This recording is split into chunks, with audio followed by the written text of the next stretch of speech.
La Côte d'Ivoire n'a enregistré en 2015 que 9 cas dépistés positifs de la trypanosomiase dans les 2 derniers foyers endémiques constitués par les localités de Bono et de Saint-Fra. Et depuis lors, tous les districts sanitaires de Côte d'Ivoire ont rapporté moins d'1 cas pour 10 000 habitants par an sur la période 2015 à 2019, résultat de l'engagement du ministère de la Santé à travers le Programme national d'élimination de la trypanosomiase, une performance qui amène le gouvernement à engager un dossier auprès de l'OMS afin d'être classé désormais pays non endémique. On a noté que les activités humaines qui entraînent les modifications écologiques profondes, telles que les déforestations agricoles et des forêts, constituent des facteurs favorisant l'apparition justement de la trypanosomiase humaine africaine.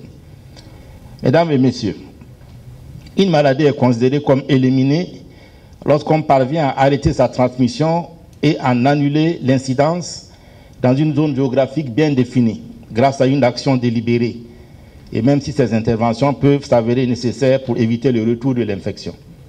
Pour ce qui est de la trypanosomiase humaine africaine, et selon les recommandations de l'Organisation mondiale de la santé, elle est considérée comme éliminée lorsque la prévalence passe en dessous de 1 cas pour 10 000 habitants pendant au moins 5 ans. Et le pays endémique est invité alors à transmettre à l'OMS un dossier de demande de validation de l'élimination de la maladie en tant que problème de santé publique. La procédure marche. La lettre de validation du dossier est remise par le représentant de l'OMS en Côte d'Ivoire au ministre Eugène-Aka Awele, à charge d'annoncer officiellement la bonne nouvelle. La lutte contre la THA a pris la dimension d'une lutte contre la pauvreté, dans la mesure où plus de la moitié de nos frères et sœurs, acteurs de nos économies, sont loin des grandes voies de communication, là où s'arrête la route. Fort heureusement, les efforts de mise au point des tests de dépistage rapide, l'affinement des tests de confirmation et surtout la mise au point de nombreux médicaments pour la prise en charge des malades avec moins d'effets secondaires nous ont conduit inéluctablement à l'élimination de la trypanosomiase humaine africaine. Le continent africain a pris conscience de la gravité de cette maladie typiquement africaine en créant en 2000 la PATEC, Compagnie africaine d'éradication des trypanosomiases et des TCC. Le ministre a salué l'appui de la France et exhorté tous les acteurs impliqués dans cette lutte à œuvrer efficacement à l'éradication totale de la maladie du sommeil d'ici à 2025. Des attestations ont été remises aux acteurs chercheurs et pionniers de la résilience de la Côte d'Ivoire face à cette maladie dont l'agent pathogène est la mouche tsetse. Le campus de l'Institut national polytechnique Félix Houphouët-Boigny, INPHB de Yamoussoukro, sera doté de 600 nouvelles chambres pour l'année académique à venir. C'est tout le sens de la signature de partenariat entre cette prestigieuse école et Expertise France, qui est l'agence française de coopération technique internationale qui intervient dans la formation des élites de plusieurs pays. Ce partenariat, le deuxième du genre entre les deux entités, prendra également en compte la réforme institutionnelle avec l'ouverture de nouvelles filières. Nous sommes très heureux d'accompagner l'INPHB en assistance technique pour appuyer son développement d'infrastructures pour les étudiants, pour continuer à en faire un centre d'excellence pour la Côte d'Ivoire.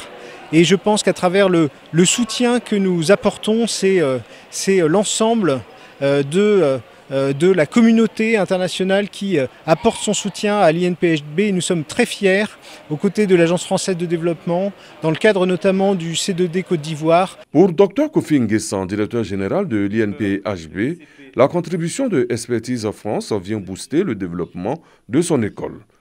Nous bénéficions de l'assistance technique d'Expertise France et généralement de la France pour l'établissement de partenariats stratégiques, notamment sur la révision de nos programmes, sur la rénovation de nos infrastructures et sur bien des aspects. Et donc c'est un partenariat gagnant-gagnant qui permet à la France de mettre à notre disposition d'experts de haut niveau pour nous aider dans notre développement. La délégation française, à l'issue de la signature de partenariat, a pris du plaisir à visiter l'Institut national polytechnique Félix Houphouët-Boigny, qui compte à ce jour 3500 étudiants provenant d'une quinzaine de pays. Avec les 600 nouvelles chambres, l'école pourra accueillir 1200 étudiants supplémentaires. Je vous prie de bien vouloir en prendre l'engagement solennel devant l'auguste assemblée que nous formons ici. Ils prêtent serment pour leur engagement à servir les personnes démunies, des pauvres et des orphelins en Côte d'Ivoire. Ces auxiliaires de la politique sociale passent le cap de Léo pour devenir des lions de la charité. Désormais membres de la grande famille du Lions Club International, ils sont prêts à relever le défi de l'altruisme au sein de la société ivoirienne. Nous sommes des personnes qui réfléchissons en disant qu'est-ce que nous pouvons faire pour aider notre prochain qui est dans le besoin. Alors quand on reçoit de nouveaux amis qui nous rejoignent dans ce sens, nous sommes très heureux. Nous cherchons à ce que nous soyons plus nombreux, toujours plus nombreux, pour pouvoir aider davantage nos concitoyens. Au nombre de 60, tous membres du Lions Club Abidjan Olympe et du Lions Club Abidjan Flamboyant, ces nouveaux lions devront prôner l'amour du prochain, lutter contre le diabète, le cancer pédiatrique, la préservation de la vue et de l'environnement.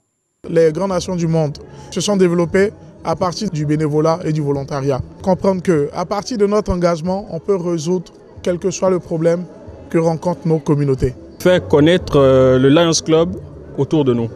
Parce que d'autant plus nous sommes à l'aise d'appartenir à cette association, les autres dehors ne savent pas véritablement qu'est-ce que c'est. Donc ça prête à confusion et vraiment c'est un gros challenge. En Côte d'Ivoire, le Lions Club International compte à ce jour 1620 membres qui contribuent au bien-être des populations avec pour devise « Nous servons ». Au plan mondial, ce club service revendique 1 400 000 membres repartis dans 220 pays. C'est l'histoire d'une jeune citadine. Au village pour ses vacances, elle passe tout son temps à narguer les autres jeunes filles. Son insolence la conduira à provoquer le grand serpent du village. Malgré les mises en garde, elle s'approche du reptile qui lui verse au visage son venin. La guérison de notre jeune citadine réside à présent dans la seule volonté du fétiche du village.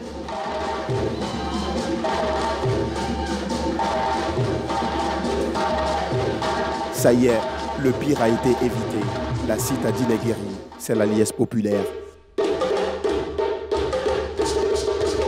Au son du tambour qui parle et finit même par crier, les Guérivoires entament leur ballet. Ce soir, nous voulons montrer au monde entier que nous devons garder notre culture et puis aussi montrer aux femmes que désormais elles sont pas là, nous ne sommes pas là seulement pour le foyer, pour les enfants et nous les femmes aussi, nous pouvons aussi nourrir notre famille au travers de la danse aussi. C'est en janvier 1975 que Marie-Rose Guiraud, célèbre danseuse ivoirienne, crée la troupe Les Guérivoires. Ce soir, l'Institut français d'Abidjan rend hommage à l'une des pionnières de la danse ivoirienne. L'Institut français de Côte d'Ivoire avait le devoir de rendre hommage à cette dame qui, parmi les toutes premières, ont animé le centre culturel français avec ses chorégraphies. Il m'a semblé important de signaler que très tôt, cette dame s'est affichée, déjà comme vous l'avez vu dans la pièce, pour prendre en charge la danse et pour dire que la danse pouvait être un métier. Aujourd'hui, ça paraît naturel qu'on trouve des danseurs partout. Mais en 70-74, des gens qui ne faisaient de la danse que leur métier. Et c'est très heureux à faire. Et je voudrais qu'on lui rende hommage.